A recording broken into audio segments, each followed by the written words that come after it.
ఇప్పటివరకు 2026 సీజన్ అన్ని ఐపీఎల్ మ్యాచ్ల్లో దాదాపు వన్ సైడెడ్గా జరిగితే ఈ పంజాబ్ వర్సెస్ గుజరాత్ మ్యాచ్ మాత్రం కాస్త టెన్షన్ అయితే పెట్టిందండి. మరీ నరాలు తెగేంత ఉత్కంఠ కాకపోయినా విజయం పంజాబ్ని వరిస్తుందో లేక గెలుపు గుజరాత్ అవుతుందని చిన్న తెలియని టెన్షన్ అయితే కలిగింది. అంత టెన్షన్లోనూ ఆడుతున్న తొలి మ్యాచ్లోనే కఠిన సవాల్ ఎదురైనప్పటికీ దాన్ని అధిగమించి 44 బంతుల్లోనే 72 పరుగులు సాధించి పంజాబ్ని విజయ తీరానికి చేర్చిన ఘనత కూపర్ క్యాన్లీకి అయితే దక్కుతుంది. మ్యాచ్ మొదటి ఇన్నింగ్స్లో గిల్ 27 బంతుల్లో 39 పరుగులు, ఫిలిప్స్ 17 బంతుల్లో 25 పరుగులు, బట్లర్ 33 బంతుల్లో 38 పరుగులు చేసి తలా ఒక చేయడంతో గుజరాత్ జట్టు 20 ఓవర్లకు 162 పరుగులు అయితే సాధించింది. గిల్ బ్యాటింగ్ లో అయితే అంత ఈజీ అయితే కనపడలేదు. బట్లర్ బాగానే ఆడాడు. చక్కగా ఆడుతున్న బట్లర్ ను చాహల్ బౌలింగ్ లో బౌండరీ లైన్ దగ్గర బాట్లెట్ అంతే చక్కటి క్యాచ్ పట్టడంతో వెనుదిరగాల్సి వచ్చింది. లేకపోతే గుజరాత్ ఇంకా మంచి స్కోర్ సాధించి ఉండేదేమో. గుజరాత్ ఇన్నింగ్స్ లో ఆఖరు ఓవర్ అర్షద్ వేశాడండి. 4 వైడ్ బాల్స్ ఒక నో బాల్ తో మొత్తం 12 పరుగులు ఇచ్చాడు. ఆ ఓవర్ తప్ప మిగిలిన మ్యాచ్ అంతా పంజాబ్ బౌలర్లు చాలా కట్టుదిట్టంగా బౌలింగ్ చేశారు. దాంతో గుజరాత్ కు పరుగులు సాధించడం చాలా కష్టమైపోయింది. అనంతరం బ్యాటింగ్ మొదలుపెట్టిన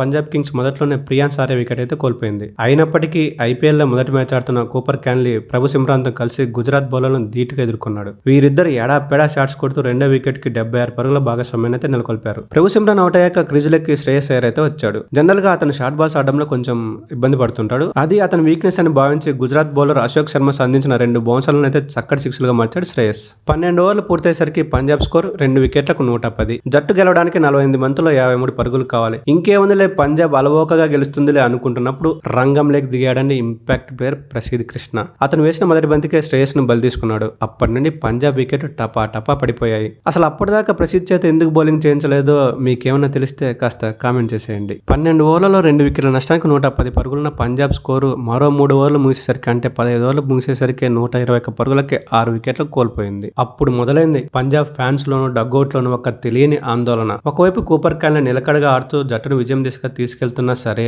అశోక్ శర్మ అద్భుతమైన స్లో బాల్ కు మార్కో యాన్సన్ అవుట్ అవడంతో టెన్షన్ మళ్లీ మొదలైంది. చివరి 12 బాల్స్ కు 16 పరుగులు సాధించాల్సిన టైంలో బాట్లెట్ 19 ఓవర్ మొదటి బంతికి 6 కొట్టి పంజాబ్ మీద ఒత్తిడి అంతా తీసేశాడు. మొత్తంగా ఆ ఓవర్లో 14 పరుగులు రావడంతో విజయానికి కావాల్సిన 2 పరుగులను 20 ఓవర్ మొదటి బంతికే కూపర్ 4 కొట్టడంతో పంజాబ్ 3 వికెట్ల తేడాతో విజయం సాధించింది. పంజాబ్ విజయం సాధించగానే న్యూ చండీగఢ్ స్టేడియం అంతా అభిమానుల హర్షాతిరేకలతో హోరెత్తిపోయిందండి. అంతర్జాతీయ క్రికెట్ లో ఇంకా అంతగా మెరవకపోయినప్పటికీ మొదటి మ్యాచ్ లోనే తన బ్యాటింగ్ తో పంజాబ్ తన మీద పెట్టిన 3 కోట్ల డబ్బుకు కూపర్ న్యాయం చేశాడని చెప్పొచ్చు. ఢిల్లీ క్యాపిటల్స్ మరియు లక్నో సూపర్ జైంట్స్ మధ్య ఈ రోజు జరగబోయే మ్యాచ్ కి సంబంధించిన విశేషాలు మన తర్వాత వీడియోలో చెప్పుకుందాం.